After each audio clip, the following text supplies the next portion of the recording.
wabarakatuh. Kembali lagi bersama saya Abdul dalam Rise Forecast, sharing, inspiring, and living. Nah, tentunya saya nggak sendirian nih di sini. Saya ditemani sama teman saya yang sekaligus seorang desainer yang kemarin baru saja memenangkan lomba di PDC Semarang Raya. Siapa lagi kalau bukan Mas Riki Irawan. Selamat datang Mas Riki Irawan. Ya. Gimana Mas kabarnya? Alhamdulillah, baik. Nah, jadi pada kesempatan kali ini kita kedatangan tamu yang sekaligus mungkin bisa sedikit menginspirasi buat teman-teman semuanya. Nah, sekarang kesibukannya apa Mas Riki? Kesibukan untuk sekarang itu ya kuliah, kerja, main, ngerjain tugas, ya gitu Mas. Selayaknya mahasiswa biasa sih. Nah, kalau dulu itu ketika di sekolahan SMA atau SMK? Saya lulusan SMK Mas. SMK? Iya. Kenapa nggak berpikiran buat kerja? Nah itu Mas, kenapa saya nggak kepikiran ya. Setelah lulus SMK itu pikiran saya itu dulu niatnya pengennya langsung kerja. Tapi karena pas SMK itu ditawari untuk ikut pendaftaran ke jalur ke universitas, ya coba masukin data buat seleksi nasional kan. Nah seleksi nasional, setelah itu ya akhirnya kuliah. Setelah masuk kuliah, saya baru kepikiran nanti uangnya dari mana. Nah maka dari itu saya kuliah sembari kerja gitu. Nah, ngobrolin soal tadi yang udah saya sebutin kalau misalnya Riki seorang desainer. Nah, gimana kok bisa tertarik ke bidang tersebut? Awal mulanya sih waktu SMP ya. SMP itu dulu pernah buat, ya taulah anak kecil zaman dulu buat editan yang ya beraneka macam ragamnya dengan aplikasi handphone seadanya itu. Karena dari situ wah asik nih buat kayak gini. Nah setelah itulah masuk ke SMK ke jurusan komputer kan.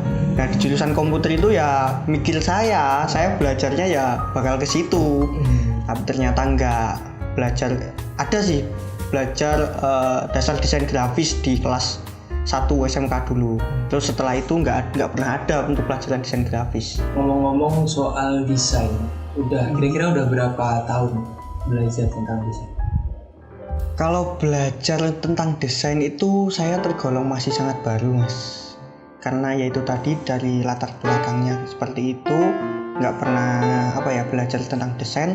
Saya baru benar-benar belajar desain itu setelah lulus SMK malah.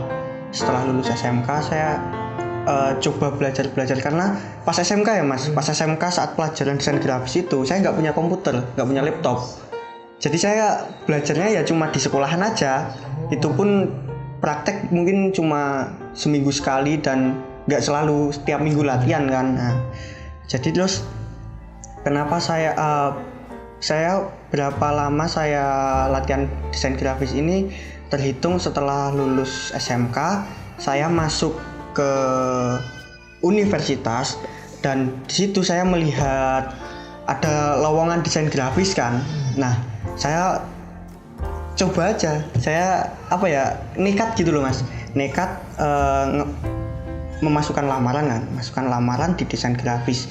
Nah otomatis kan saya harus belajar kan. Nah itu awal mula saya benar-benar belajar desain grafis itu yaitu buat daftar buat pekerjaan desain grafis itu. Dan akhirnya ya lambat laun saya mulai diterima di pekerjaan desain grafis karena saya diharuskan buat belajar lagi, belajar gitu. Berarti karena tuntutan pekerjaan ya? Iya betul. Yang membuatnya Mas Riki itu terus belajar gitu. Terus ini Mas, kalau misalnya di bagian desain grafis kan pasti kayak ada beberapa hal yang lagi kalau belajar lagi ke jengkel karyanya belum lagi kalau Mas Riki kan juga kerjanya kan di bagian situ kan, di bagian desain. Nah kira-kira hal-hal apa aja sih yang kayak membuat Mas Riki itu ketika desain kayak anyel ini? Saya itu ada beberapa masalah ketika mendesain itu. Yang pertama kan ada faktor dari luar dan faktor dari dalam ya Mas. Kalau faktor dari dalam itu kebanyakan buat ide kontennya, ide desain grafisnya. Nah, kadang itu kalau dikejar deadline atau ada tugas itu kan, ada tugas desain gitu kan, mau desain itu ide-idenya nggak muncul. Nah, itu masalah yang dari dalam. Masalah dari dalam itu ya konsep desain grafisnya. Nah, untuk hal yang menjengkelkan dari luar, faktor dari luarnya, yang pasti ya permintaan klien kan. Kadang klien itu minta ini, minta itu, dan kadang juga brief yang dikasihkan klien ke kita itu kurang spesifik. Nah, kurang spesifik atau gimana, kadang kita udah buatin ini ternyata ada juga yang kurang. Nah, minta direvisi cepet-cepet, udah gitu nanti masih ada lagi yang kurang atau diubah gimana lagi lah atau gimana lah gitu. Ya, yang buat kesel ya itu tadi, kita udah kerja, udah buat desain, terus harus revisian terus, padahal udah seperti apa yang diminta, terus tiba-tiba kliennya minta ubah gitu kan. Terus ada juga kalau sebenarnya ya mau bilang itu gimana ya, kalau kadang ada teman suruh buatin atau minta tolong gitu kan. Nah, udah ditolongin tapi masih istilahnya masih kok gini,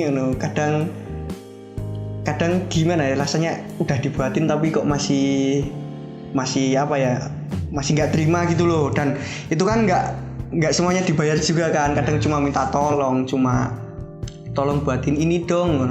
Nah, kita juga mau minta bayaran juga nggak enak juga sama teman gitu. Tapi ya itu tadi, jengkelinnya udah dibuatin, udah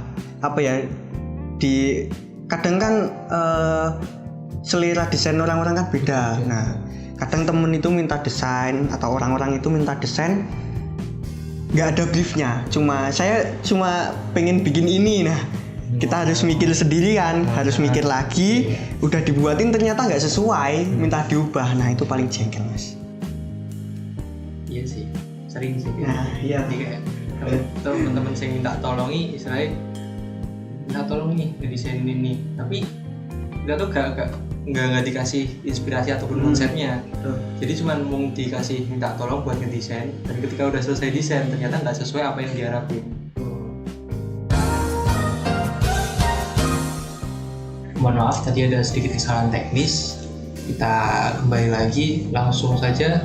Ini ada beberapa pertanyaan dari Instagram.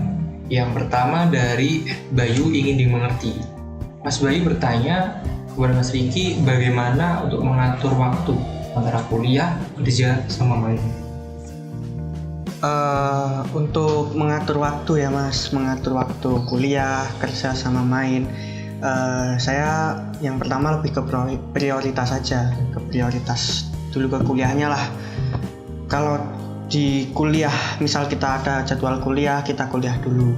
Setelah itu baru kita masuk ke kerja udah selesai, kita main. Jadi semisal hari ini saya kuliah dari pagi sampai sore, ya saya kuliah dulu. Nanti ketika ada pekerjaan, ketika ada sesuatu yang harus dikerjakan setelah kuliah, saya baru kerjain itu. Mungkin kadang kan juga bertabrakan dengan tugas, baik tugas kuliah maupun tugas desain ya, dan tugas kerjaan ya. Itu saya lebih memfokuskan untuk deadline-nya itu lebih dulu yang mana. Semisal deadline-nya lebih dulu tugas kuliah, saya kerjain dulu tugas kuliahnya. Kalau udah selesai, baru saya kerjain tugas-tugas pekerjaan, dan sebaliknya seperti itu. Untuk mainnya sendiri mungkin kadang kan kalau main itu kadang males juga, atau kadang ketika ada event atau ketika ada kegiatan di luar lah, semisal ya jauh ataupun nggak jauh, saya anggap itu sebagai sebagai main lah. Ketika kita berkegiatan, di situ juga ada main-mainnya, baik sama teman-teman kan, pasti kegiatan kan banyak teman-teman, nah itu kan udah termasuk main juga.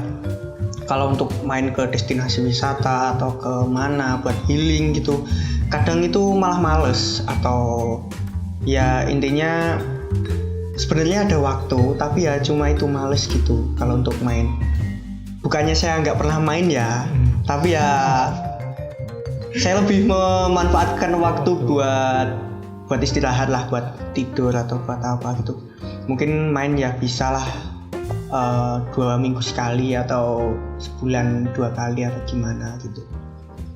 Itu mas.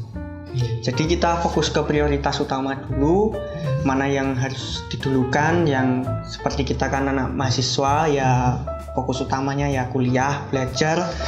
Di sisi lain juga ada tanggung jawab dari pekerjaan maupun kegiatan kan, kita laksanakan juga dengan sebaik mungkin.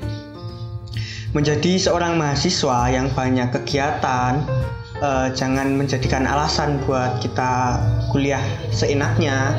Semisal kita kuliah ya kita fokus kuliah, kita aktif di perkuliahan, kita aktif dalam kegiatan belajar mengajar, itu kan juga apa ya, membranding diri sendirilah. Wah, seorang mahasiswa bisa belajar, bisa bekerja, itu pasti nilai plus baik dari diri sendiri maupun penilaian dari orang lain gitu. Nah, kemudian ada lagi pertanyaan dari yang terakhir ya. Pertanyaan dari sahabat kami bertanya tentang ini, goals ataupun tujuan yang ingin dicapai dari Mas Riki itu apa? Ya, untuk tujuan mungkin banyak ya mas ya. Kalau kedepannya itu kita mau gimana, mau seperti apa, pasti kan setiap orang menginginnya semuanya itu kedepannya baik, berkehidupan yang enak lah, nggak rekoso gitu ibaratnya. Kalau untuk tujuan yang saat ini saya pengenkan itu kedepannya, saya kan fokus ke sejarawan, ke sejarah kan. Saya nanti pengennya itu, goal saya setelah lulus dari program studi sejarah ini, sejarah Islam ini, saya bisa mengkolaborasikan antara skill di IT saya, di apa ya, di konten, mungkin bikin konten kreator, di studiografi seperti film, seperti podcast kali ini. Mungkin kedepannya itu saya pengennya membawa sejarah itu lebih ke dengan modern, nggak hanya kan mungkin saat ini sejarah itu hanya tulisan, teman-teman taunya hanya tulisan, cerita atau gimana. Nah, saya inginnya mengkolaborasikan antara media dengan sejarah gitu ya. Jadi untuk tujuannya saat ini yaitu sih untuk apa, goals kedepannya. Sama saya saat ini coba untuk lebih banyak lagi belajar di desain grafis, khususnya di logo maker. Nah, saya pengen banget rasanya apa yang saya buat itu nanti bisa buat branding orang, perorangan atau perusahaan atau apa itu, pengen gitu loh mas. Iya. Mungkin ada sepatah ataupun 2 patah kata buat teman-teman yang menyaksikan di mana saja.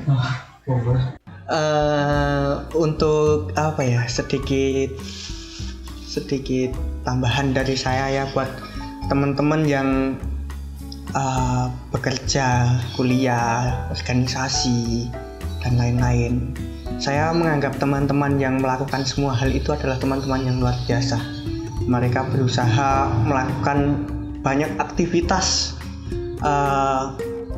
untuk tujuannya apa ya? Tujuannya untuk diri sendiri maupun orang lain.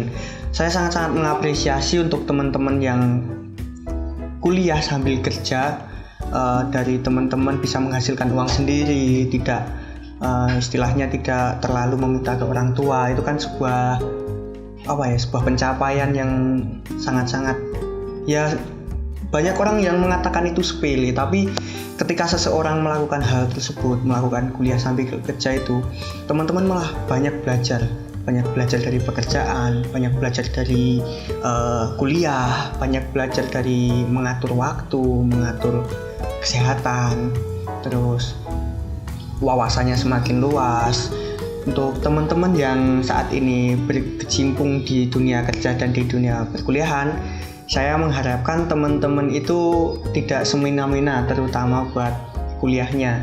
Jangan sampai kuliah ditinggalkan. Kalau teman-teman bisa mencapai 2 tujuan sekaligus, itu kan sangat-sangat luar biasa. Pokoknya terus semangat buat teman-teman yang bekerja sambil kuliah. Untuk teman-teman yang mungkin hanya bekerja saja atau berkuliah saja, saya intinya tidak mengharuskan teman-teman harus langsung banyak-banyak, itu enggak. Teman-teman nikmati prosesnya, teman-teman belajar dari mana saja, karena ilmu itu datang dari mana saja teman-teman. Mungkin itu aja sih Mas. Ya, luar biasa sekali pengalaman ataupun sedikit kisah inspiratif dari seorang Mas Ricky Irawan yang mana berlatar belakang dari SMK kemudian langsung mengikuti ataupun daftar di kuliah, terus juga disambi dengan kerja. Nah, mungkin itu aja yang bisa kami berdua sampaikan. Terima kasih Mas Ricky atas waktunya. Siap Mas. Semoga bisa bertemu lagi pada kesempatan berikutnya. Amin. Oke. Jangan bosan-bosan ya teman-teman. Demikian saya Abdul pamit undur diri. Sampai jumpa pada kesempatan yang berikutnya. Wassalamualaikum warahmatullahi wabarakatuh.